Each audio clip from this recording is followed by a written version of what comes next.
What's good? It's your boy Fanon.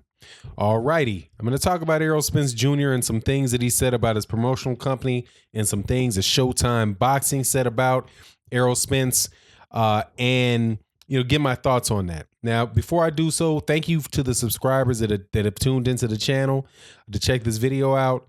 If you are checking out the video and you're not subscribed, please subscribe and hit the bell icon. Unless you're one of those, Anthony Joshua extreme fans, in which case, please hit the button which will block me from going to your channel. Because all traffic ain't good traffic, fella. Anyway, for people who aren't subscribed, please subscribe and hit the bell icon. Also, that'll allow you to, so the bell icon allow you to know when we drop new content. And also, thank you to everybody that supports on the Super Chat, through Venmo, through Patreon. Your support is absolutely appreciated. And so there you go. Now, there was an article that was written by George Willis, actually one of my favorite writers. He writes for, this article's for the in the New York Post, and it's entitled "Errol Spence Wants to Provide Fighters the Help That He Doesn't Need." I love it, and it's just very well written article. Excuse me, where he talks about unbeaten heavyweight champion Errol Spence says that he doesn't need a promoter and doesn't want one. Yet he has formed his own promotional company and plans to begin signing boxers in the near future. If that seems a bit two-faced, it really isn't. It's really a testament to Spence's growing personality inside the ring and eagerness to help others in launching their careers. Spence of DeSoto, Texas, has formed Man Down Promotions with the goal of signing fighters in the Dallas area and give them their starts. It is hardly the first active boxer to start his own promotional company. Nearly every major boxer has followed the example of Oscar De La Hoya and Floyd Mayweather by being his own boss. But Spence, 28, is looking to take a more grassroots approach while building his own career, which is on the cusp of stardom. You hear stories over and over where guys in the gym, where guys are in the gym and they're struggling. Spence said earlier this week during a luncheon in Manhattan. Some fight for free just to get a fight so they can build their record, or they're paying to get on cards or getting tied up in contracts and sitting on the shelf and wasting time. I want to help those guys out. Managed by Al Heyman, Spence has fought under the Premier Boxing Champions banner, shunning promotional companies such as Top Rank and Golden Boy Promotions and Matchroom Boxing. Heyman, working in concert with Showtime, has been enough to develop Spence into one of the hottest boxers in the sport. The Southpaw improved to 24-0 with 21 knockouts on June 16th when he dropped Carlos Ocampo with a body shot in the first round. The fight was held at the Ford Center at the Star in Frisco, Texas, where Spence drew a crowd of 14,000 and one of the highest ratings of the year on Showtime. What we saw is Errol Spence transitioning from the next big thing to now being the man, said Steven Espinoza, president of Showtime Sports. His television ratings are growing, his ticket sales are growing, and his performances are continually top tier. Errol has proved the hype is real. For my money, he's boxing's best fighter in boxing's best division. After traveling to the UK to win the IBF belt by defeating Kell Brook and defending in Brooklyn against former champion Layman Brewster, Spence has put himself in the unique position of being able to call his own shots. The welterweight division is stacked with talent like Keith Thurman, Danny Garcia, Sean Porter, Manny Pacquiao, and Terrence Crawford. But Spence holds plenty of the leverage. He's expected to return to the ring in the fall. Jesse Vargas has been mentioned as a possible opponent. Showtime will be eager to televise the bout, which is why Spence isn't worried about signing a multi-fight deal with the promoter. Basically, Showtime is my promoter right now, Spence said. I'm fighting on TV. I'm getting the main slots, and I'm basically doing what I want to do without having to without having someone to tell me who I'm facing and where I'm facing them. My manager comes to me, and I have say so in it. Everything is going good.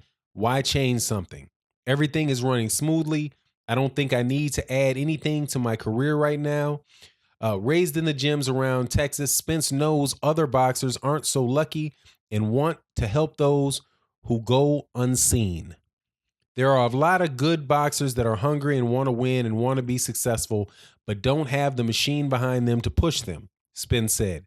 I feel like I can be that guy.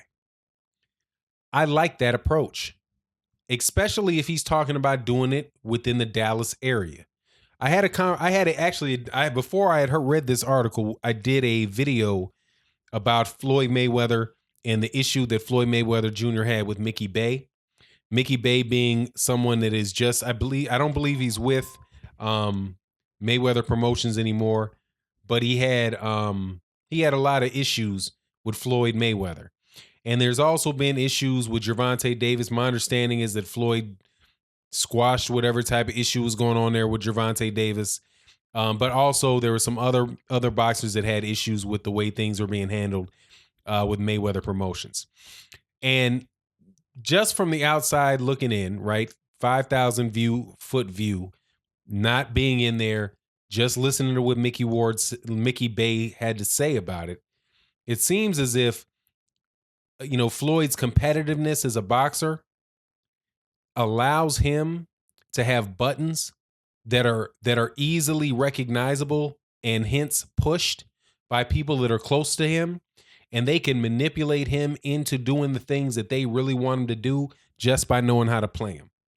And that he seems to be, according to Mickey Bay and other accounts, the type of person that has to make all the decisions. And right, so there's that type of issue, that competitiveness, which really did serve him very well as a boxer, doesn't necessarily serve him very well in interpersonal relationships when your job is really to put the interests of the people that rely upon you, and in this case the boxers, ahead of your own sometimes, for the purposes of growing your business and making it a sustainable and enduring business.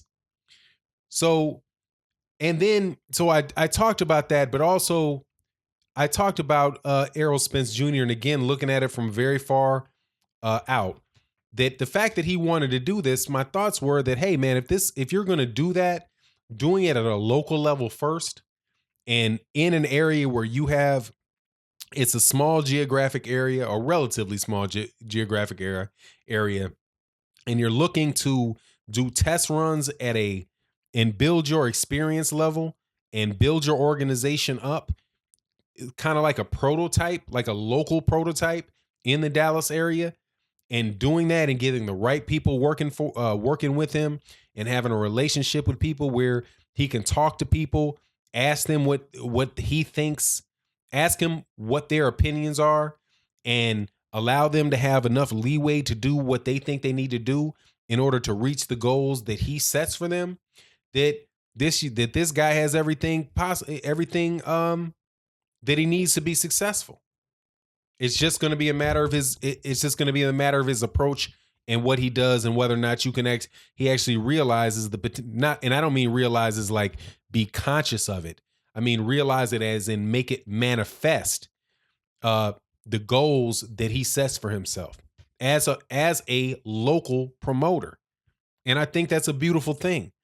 I've pretty much since the beginning of this channel talked about how I thought that promoters, like these bigger fighters, guys like Deontay Wilder, people who you already know, people who are already known commodities, they're known by the networks, they're known by other promoters, they're known by boxing fans. Those are the type of guys that really can operate successfully without having a quote unquote promoter, because that function has already been satisfied by the fact that they have established reputations and name recognition. And it allows them, in the words of this author, to have sufficient leverage in negotiations to make things happen for them. They don't have to rely upon the leverage that's possessed by the promoter to get things done for them that are in their benefit. So I think that, but in the case where, like the situation as it was described in this article, where where Errol Spence Jr. is using his name recognition, his capital, his connections in the Dallas boxing community as a means by which to set up boxing events that can be profitable, if not, $50 million, $100 million events, but events that are financially self-sustainable, that sustain themselves, where it allows the boxers to make a decent amount of money. It allows the promoter to make a decent amount of money, and it brings a quality product to the end customers, which are the boxing fans of Texas and whoever would travel in to see those fight cards. I think that's an absolutely brilliant idea, and it's a good thing. And I've said that before. When I get on like a promoter like Eddie Hearn, the things that he says relative to a guy like Deontay Wilder make no sense to me, because I am an end user. I'm using technology terminology. Forgive me. I'm the buyer, and I'm an experienced buyer of professional boxing matches. I have been a subscriber to HBO. I'm a subscriber to Showtime. I'm a subscriber to ESPN. I've been a subscriber to those networks for well over a decade. 2 decades. Give my age away a little bit, right? But I've been buying boxing matches. I've been paying attention to boxing for decades. I know who those guys are. I don't need for Eddie Hearn to tell me who Deontay Wilder is and who Anthony Joshua is, or who Dillian White. Well, I would need to be told who Dillian White was at a certain stage, right? Or who Joseph Parker is. But at this point now, I really don't. And provided that those guys, specifically Deontay Wilder, I don't need Eddie Hearn to tell me that.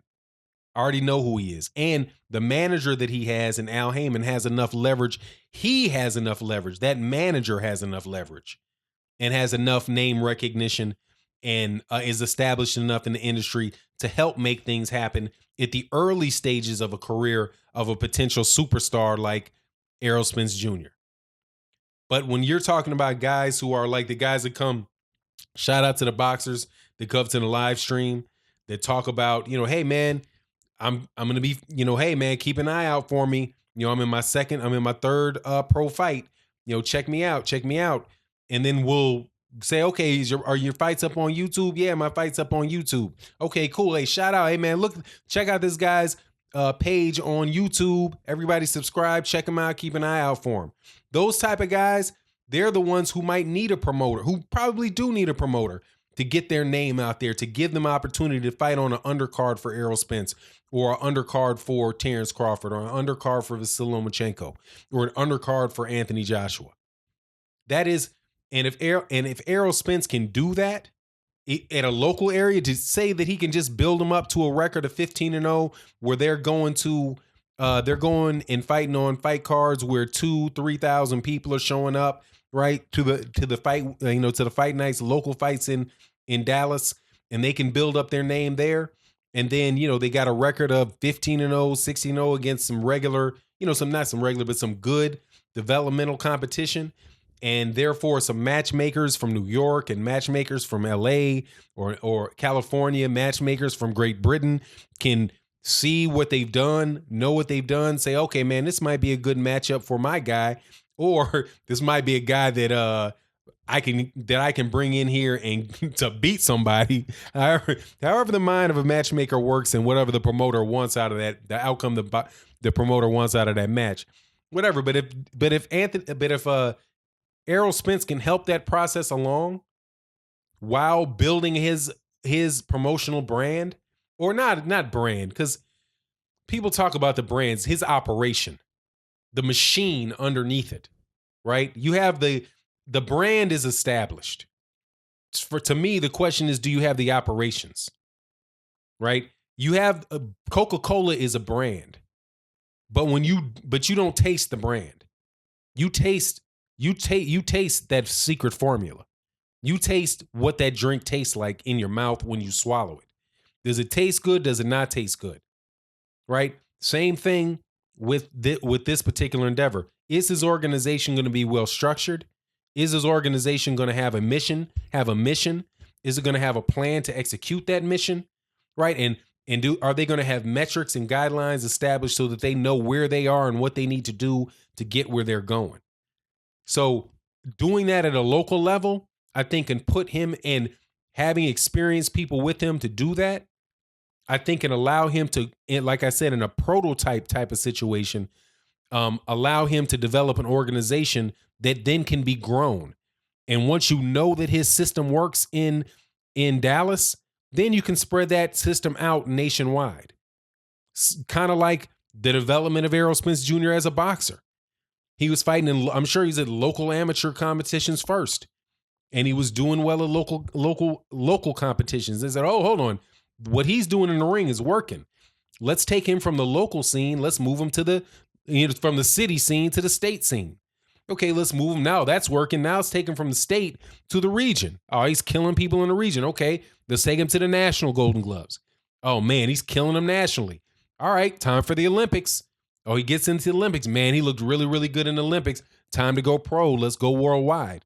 And built that stage by stage. If he does that, he has a higher chance. If he does that, takes the same approach he took to developing his career, getting the basic fundamentals down, getting all those things down, and he transitions that into, the same thing that he did to develop himself as a boxer, he does to develop his business, and not unlike Floyd, being more interested in the brand than he is the business, right? Then I think he can be successful. It'll be a beautiful thing. And there can be some fighters that really benefit from it at the end of the day. So anyway, that's my 2 cents on it. But I do love how Steven Espinoza called him the man. I think that that's obvious right now in the ring at 147 pounds, that's the case. Terrence Crawford, of course, is there. And, hopefully we'll get that mega fight with somebody soon so we can so everybody can show and prove. And everybody can make a lot of money, and everybody's businesses can grow, and the brands that develop those businesses can grow as well. And anyway, with that, I'm out. Peace.